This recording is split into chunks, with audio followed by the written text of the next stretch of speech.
There we go. Nice router slots all the way down. Way easier than doing it like I did it with the trailer. I can understand why you make a jig. Hey folks, Steve here. This is a rare introduction to my videos because I normally don't shoot introductions, but this video does run over 32 minutes long, and I wanted to give you a little bit of detail heading into it so you know what to expect. So of course I'm building the router jig that Ron Paulk uses and is in his plans for his smart trailer to build those tool cubbies where you have to route every 2 inches along and potentially an 8-foot stretch of plywood in order to allow you to build those tool cubbies and have maximum ability to rearrange them for just about any tool you care to put in there. In this video, I really try and go through every step that I went through. I'm showing you every measurement that I'm making. I'm discussing the build along the way, tips along the way, and problems that I ran into, which were a few. But if you really want to get inspired with this video to build a router jig, go to the end of the video where I show using it, because my test was literally grabbing my tool cubby 1 top, laying it down in the jig, getting it secure, and routing the thing from beginning to end, and then showing you the end result. And man, oh man, it really, really works. I won't do this again without router jigs. I mean, it's amazing. This is meant to be inspiring, maybe give you some detail that Ron's couple of videos on his jig build maybe didn't give you along the way there. And certainly I recommend Ron's plans because that's where it all started, and I think that's where it all ends at. I hope you enjoy it, and if you do, like and subscribe please, and if you would, share it with others if you think that they would really benefit from something like this as well. Well, it does go long. This is not going to be a video for everybody, but if it's for you, I hope you get something out of it. Leave a comment also. Thank you very much. Hope you enjoy the video. Hey there folks, Steve here. How you doing? So here's what I've got going on. I am building a set of tool cubbies, like the ones in the trailer, like Ron Paulk style tool cubbies. And I'm going to be building them for a walkout basement area that I have where I want to have tool organization. And so I'm going to emulate basically part of a trailer in my workshop area. And so today it's about tool cubbies. I've already broken down the plywood for the tool cubbies themselves, but I need to do all that routing for the slot. However, I'm going to make the router jig for this, and I never did that last time when I actually built my trailer and I built my tool cubbies then. I built like a small jig that allowed me to do 2, 3, or 4 slots at a time, and that's it. And I just kept walking it on down, and there might be creep in there. So if I went down and put a tape on it, I'm sure it wouldn't be perfect because of error that would be incremental. So this time around, I'm actually going to make an 8-foot jig out of plywood. I've looked at his video a couple of times. I actually have the plans for the smart trailer, which shows how to make the jig the way he does it, I guess, on his video. I will link his video down below if you want to check that out. It's really a couple of videos. One, he makes it, but he never says what he's making. And then the next time around, he actually uses it when he's doing all the routing and all of that for his cubbies. I have some fall off here. I have 3/4 inch plywood, 18mm plywood that I'm using, and a lot of this is fall off from what I just built with the tool cubbies. I basically started big to small, and so I have all my tool cubby stuff, and then I have this fall off from a sheet of plywood, which will allow me to do the, and I'm gonna mess this up, which allow me to build what he calls the side rails, and they're the long pieces. So I've got that. These are going to be 96 inches long by 4 inches wide.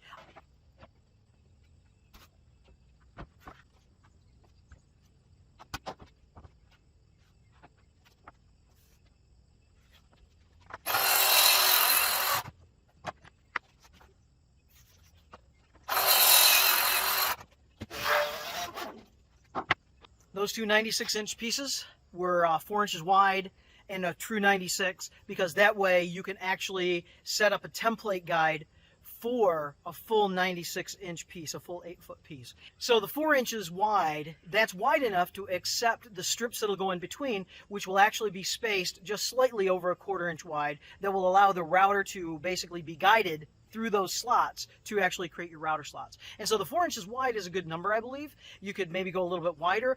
You start going a little bit narrower, and I think you're going to lose something. You want to have a little bit extra because you actually will be cutting into it with your router, and it is intended to do that. And so at least one side, if not both sides of these long strips, are intended to be really sacrificial strips, because you could replace them and just reuse the rest of the parts in order to make a new guide if it was, you know, that torn up. So looking at my list, I've got a cut list here. So there's my cut list. And here's just basically when I was looking at how to build this thing. So I drew a little guide for myself and wrote down all the measurements. These were from the plans, and this is then transferring from the plans over to actual sheets of plywood on hand and what cuts do I have to make. Well, with that, what I need to do now is, well, actually what I want to note now is that every other piece that I'm going to use only has to be 30 inches long. And that's going to be the overall width of the entire jig. And so you will be able to cut up to I want to say 22 inches. So if you have a 22-inch piece, then you'll be able to actually route it, and it'll fit inside this. His cubbies are 20 inches or less, and so he actually builds his 2 inches smaller than what I'm doing. So all of his pieces would be RON PAUK. All of Ron's pieces would be 28 inches. I went ahead and just the extra 2 inches, kind of like my PAUK workbench. The extra foot, it's not 6 foot, it's 7. So why 20 inches? Why not 22 full inches of routability? And so for that, I actually have to go 30 because of the 4-inch rails. 30 minus 4 gives you a 22-inch maximum routing for the piece that you can put underneath the guide in order to route it. Okay, so 30 inches is my target number, and what I can do is I can rip everything to width, and then I'll get the miter box out, set that up, and then I'll be able to cut to length. Next piece I'm going to cut on my diagram here is going to be, so I already have these side rails, so what I'm going to now do is I'm going to cut the bottom rail right here. Now this is actually right side up, so that would be the table and then up, right? So I'm going to cut the bottom guide. The bottom guide needs to be 4 3/16, and this is actually also going to be your very first router guide for your first slot that you're actually going to route. So that 4 3/16, if you're going to do this layout, you know, according to a 1/4 inch slot, this is a critical number at this point. I don't need 96 inches of this particular piece. However, what I want to do is, at that 4 3/16, I'll cut it all the way down, get a nice straight cut with the track saw.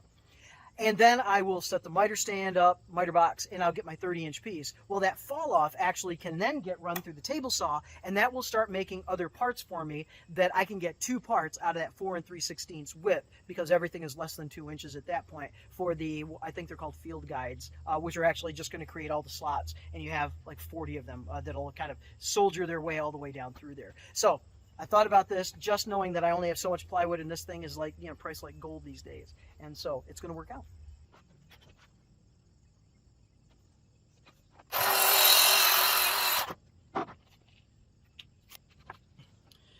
So at this moment, it's kind of the critical decision point.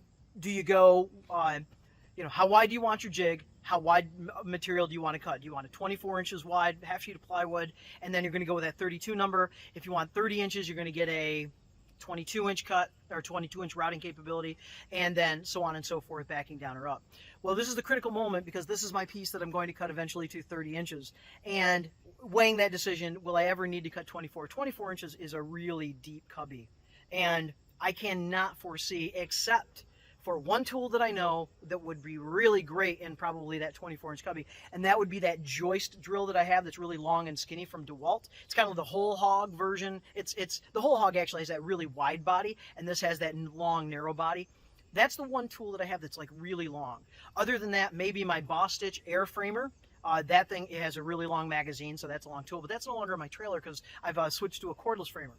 So with that, I guess I could, but for one tool, do I want to make 24 inches of cubby? I'm going to say no. I'll probably go with 20 inches during the next phase of this. But for right now, I'm going to go with 21, 22, and that'll give me just a little bit more depth inside, just because it's inside. So this is my bottom guide. I'm going to, at this point, there are only a few pieces that I need to pay attention to. And so the few pieces that I have, I'm going to go ahead and mark so I know exactly what they are and I don't have to think about it later. And so 30 inches. And what I did was I set up with my miter stand back there. Let's see right there. I went ahead right there and I put my material holder there, and it has a saw stop.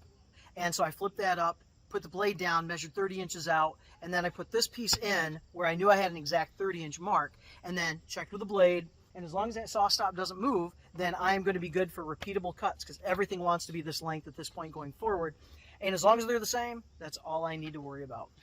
So at this point, this piece right here, which is 96 less 30, 66-ish, that now I can use this fall off. I'm going to cut 1 7/8 strips out of this, so I'll have to kind of clear things off and get ready for that.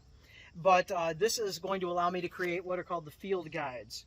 And the field guides are literally the 41 guides that will march all the way down this this rail here, and they will actually create the miter slot or the router slots that you'll run your router through. And so 1 7/8, and this accounts for if you are going to use the bushing that attaches to your router plate, and then the router bit, your cutter, will actually go down through that, and it allows for the offset and everything else. And so I'll talk about that later. Ron certainly talks about that. But anyway, so I can make 4 of these field guides right off, and I need 41 total when I am done. So I'll go ahead and do those. That way this fall off is done and I don't misplace it. Then after that, I have to look at the remaining things that I need, which are specialized pieces, and that, which is not, it can't be many. Looks like there are only 2, actually, 2 more that I need to cut. And once I have those 2 cut and marked, then it's just a matter of creating 41 of these field guides and just making it happen.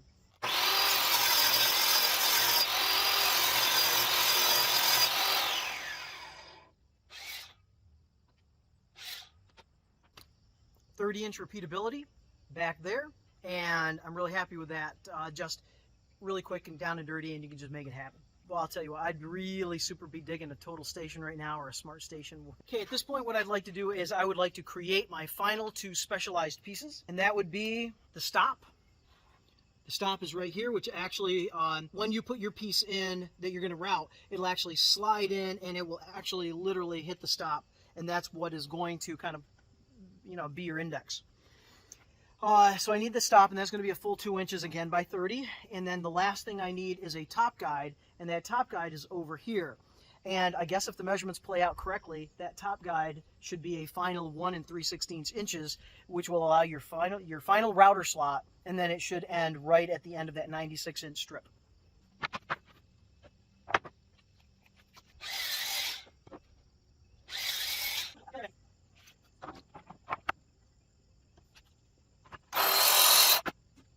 "2" by 30, and this is the stop.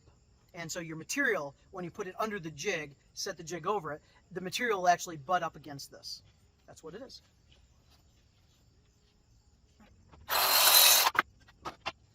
So this one is 30 by 1 3/16, and this is the very last piece that you would put on, where you will actually ride your router in through this. This will create the last slot, and this should be the piece that will actually finish off the 96 inches. Once you line up all 40 or 41 others, this would be the last one. And I can always recut this one if necessary, if it has to grow. If it has to shrink, there you go. If it has to shrink, I can work with this one. If it has to grow, I can recut this one piece, not a problem.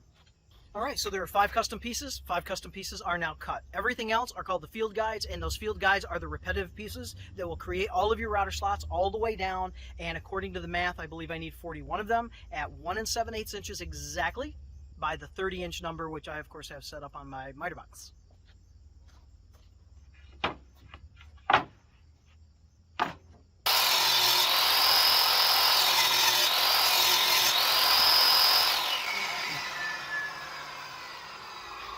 So as I start to break down that 8-foot sheet of plywood into more manageable pieces, so I can simply use the table saw as opposed to the track saw to make all these strips, just for repeatability, because I don't have parallel guides.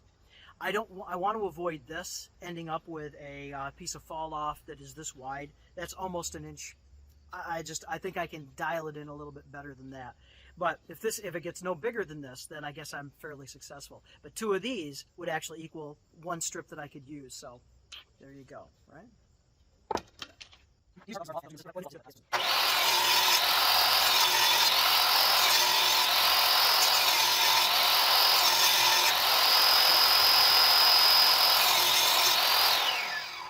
Now this is the kind of fall off I like.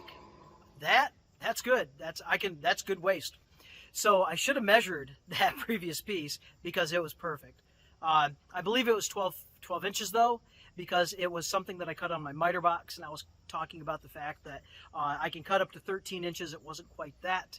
So 12 inches I think is the magic number in order for me to actually be able to run a lot of these with this much fall off. So to make that 1 foot happen, which will allow me to cut it on the miter saw 30 inches, so I then have 30-inch pieces running through, just like I did a moment ago, that I will use the track saw on that large sheet of plywood, and I will do a 1 foot strip, then take it to the miter, cut 3 sections out of it. 96 inches will give me 3/30s, put a little bit of fall off, and then those 3/30s will come through here, and they will give me so many of the field guides.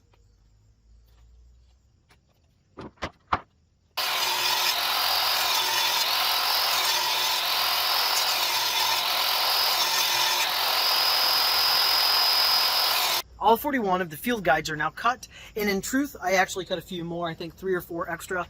I was dealing with those roughly 1 foot wide pieces. So with that, just in case one of these is a little bit wonky or goofy, or if the count is wrong and instead of 41 you need 42, I don't have to set up and do everything to make one more. I'd rather throw away 2 than need 1. So we'll pick it up with the construction of the jig, and then we will actually, with the jig, show it in action. So, exciting stuff. This is exciting. Ah! Goofball. Always will be. So I'm in the cleanup phase tonight of the jig build. So I've made all the parts to the jig, and I'm just cleaning up, getting ready for weather tomorrow. I should be able to assemble under my canopy, but I need to get everything cleaned up, get the sawdust out of here that would kind of just turn to muck. I forgot one piece.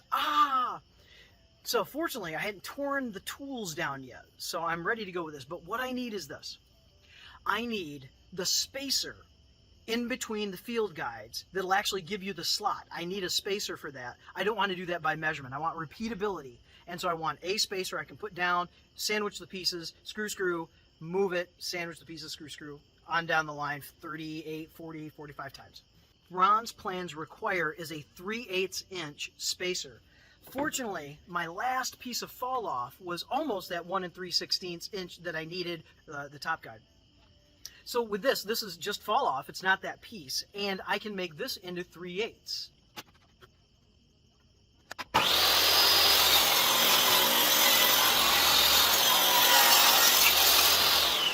So with that, 3/8 inch, we'll index that. The slot will only be a 1/4 inch, and it'll be centered on that 2 inch spacing.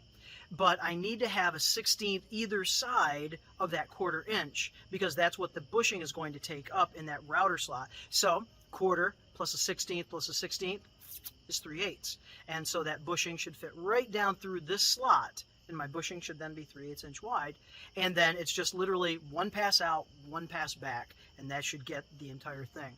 And it's a very shallow pass, so you don't have to adjust your router and plunge it deeper. You know, it's just literally a one out, one back, same depth the whole time. So I have all the parts out. The frame pretty much is right here. This actually is part of the frame, but this is also the last, what do we call it, the top guide. It's also the last essential field guide that creates those miter slots. So I'm counting this as part of the frame. So the frame is really a 5-piece situation. We have a stop, 2 inches wide, the bottom guide, which is the 4 3/16 inch piece, all of these by 30 inches, because I made the decision to make it a little bit wider than Ron. His pieces I think would be 28 inches. And then I have these, which are 2 96 inch by 4 inch, and they are called the side rails. 1.25 inch drywall screws, because I have more than enough to get this project done. So the first step is to take the stop, because this will effectively be this. Okay, so this is actually the bottom of the piece. That'll be the top of the jig. So to take the stop and attach it to this bottom guide, and so I will attach it this way, and then it gets flipped over. Well, actually, I'll attach it this way, and then to this, the field guides, the long 8-foot strips also get attached, and then it gets tied up at the other end with top guide. I'll have to square it up, and once I square it up and know that I'm good to go, then I can start putting in the 1,172 slats that'll make this thing up. So that's first step.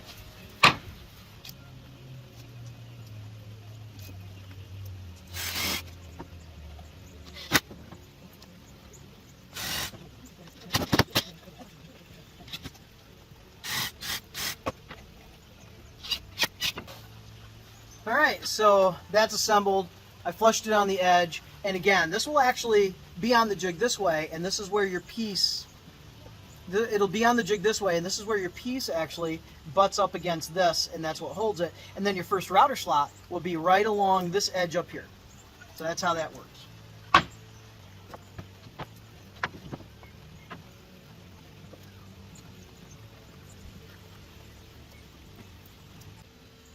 Get one screw in it, check it for square, and then I'll get two more screws in here.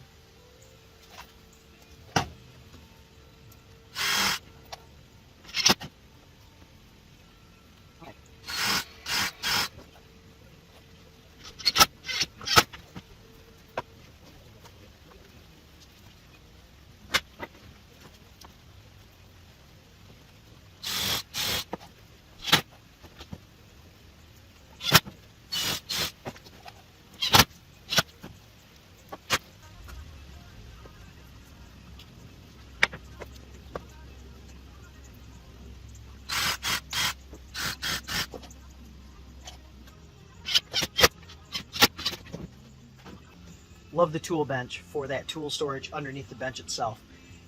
Fantastic idea as opposed to just a flat surface. It's actually a tool holder. Man.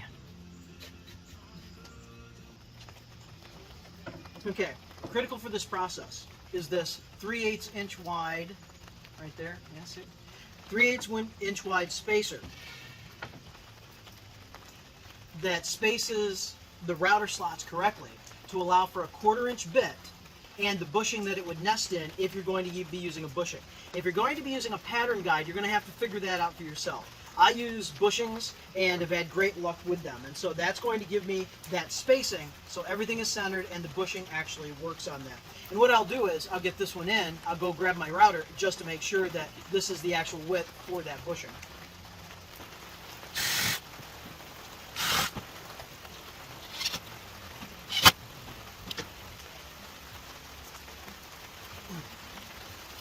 Whether I'm using my cordless or corded router, that I have base plates that'll actually accept this bushing. And I bought a whole set of bushings for not very much money from, I think, Porter Cable, but it was Amazon. It was just the Porter Cable brand. They have a lot of off-brands, and I'm assuming they would work too. So this is the bushing, and this is the width that you have to accommodate in that gap, okay? And that's what this spacer is supposed to do. It's supposed to be just as wide as that piece right there.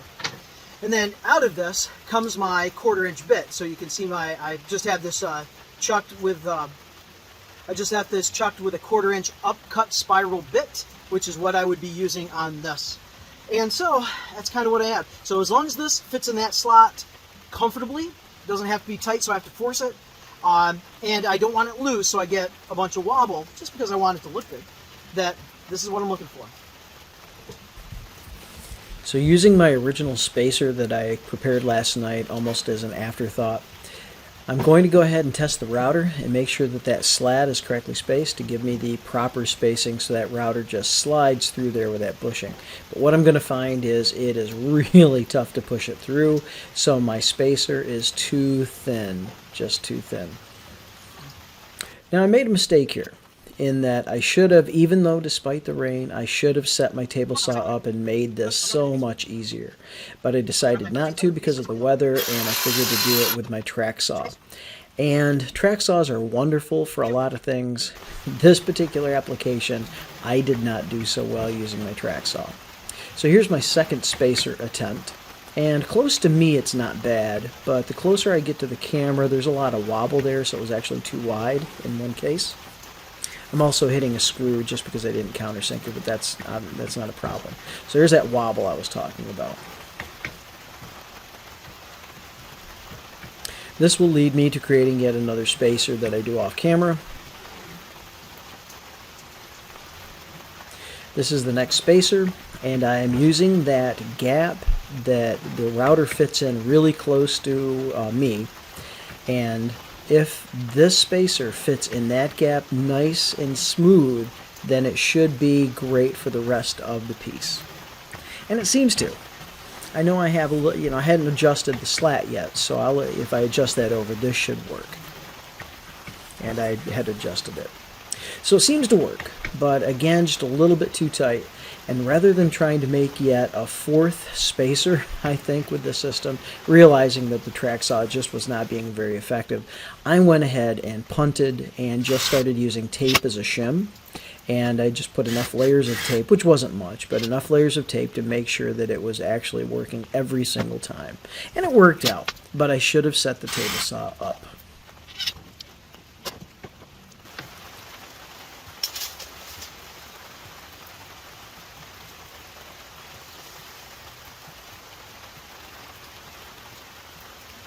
Oh, 2 5/8.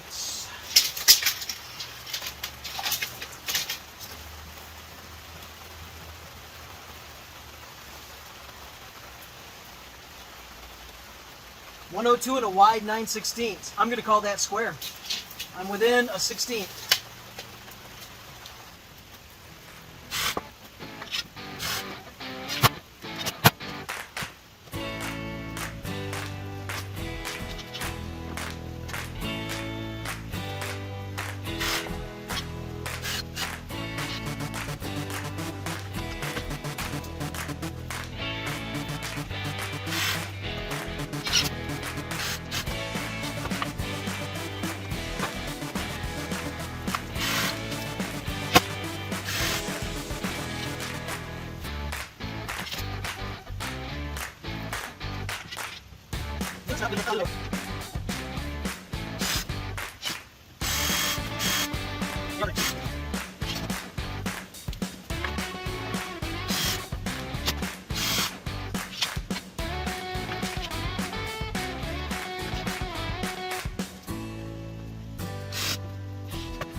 So when I'm done, I'll go back in and add that second screw to every slat on both sides, just to make sure that this piece can't rack very easily, in the fact that I'll have to keep this jig over 2 years for the new trailer, even though I'm making this my walkout basement workshop area. I'll see you at the end of this, and we'll take a look at what I have.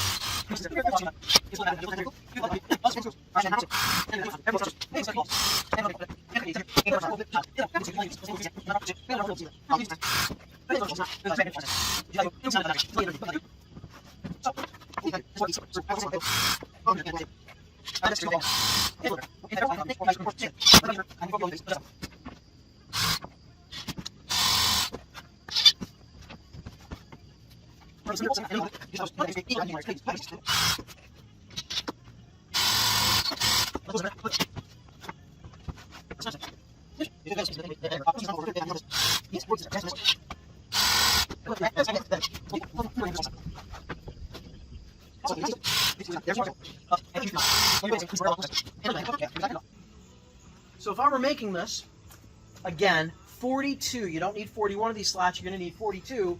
This counting is number 43, which is your inch and 3/16 top guide.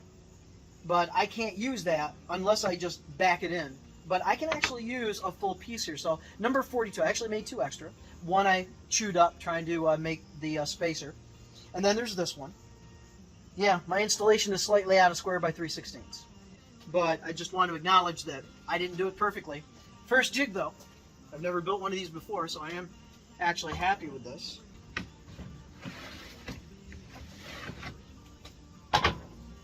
Okay, so all of my router slots actually worked very well with my router. I've tested every one of them as I installed. Sand, probably round over the outsides, just so it's not so pointy and sharp to grab. And then I'm going to call this jig good, and I might just give it a test run today because it stopped raining. And I could actually maybe do my small tool cubby. Yeah.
Now I finally have the Cubby router jig, and this will do all the slots in the Cubby, and I'm going to be very excited to test this thing out.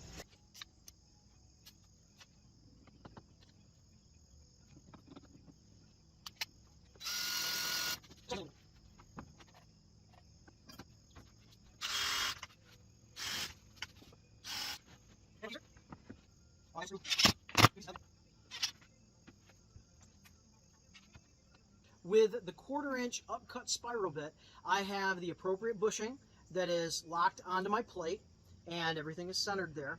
And I have this height adjusted because right now I'm just using the fixed base. I didn't grab the plunge base.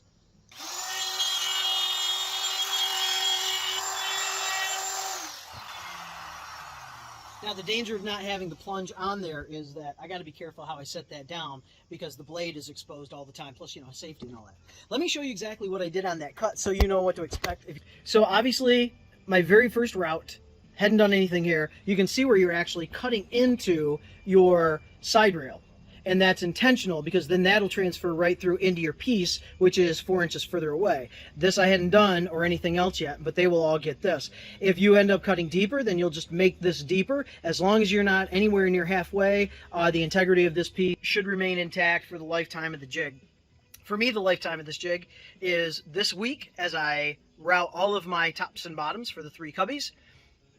Figure out a way to store this long term, and then in a couple of years when I have a new trailer, a bigger trailer, a nicer trailer, a better trailer, bigger, better, faster, the bionic trailer, that I will pull this thing out again.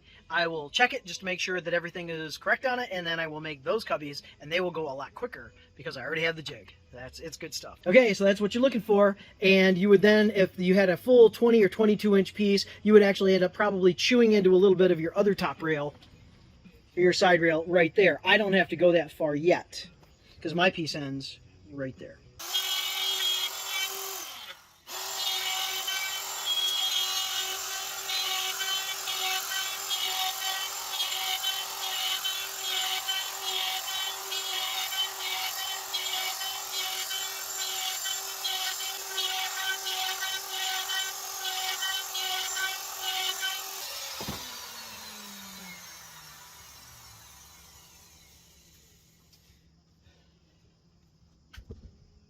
Wow. Me like. This is good. This is very good. I remember doing my tool cubbies for that trailer. 4 at a time, shift the jig over, 4 at a time, shift the jig over. A little bit longer than, well, no, it might have been about 6 feet. And oh my gosh, this is just easy peasy. And so that's, one is done. It's, you know, I got to...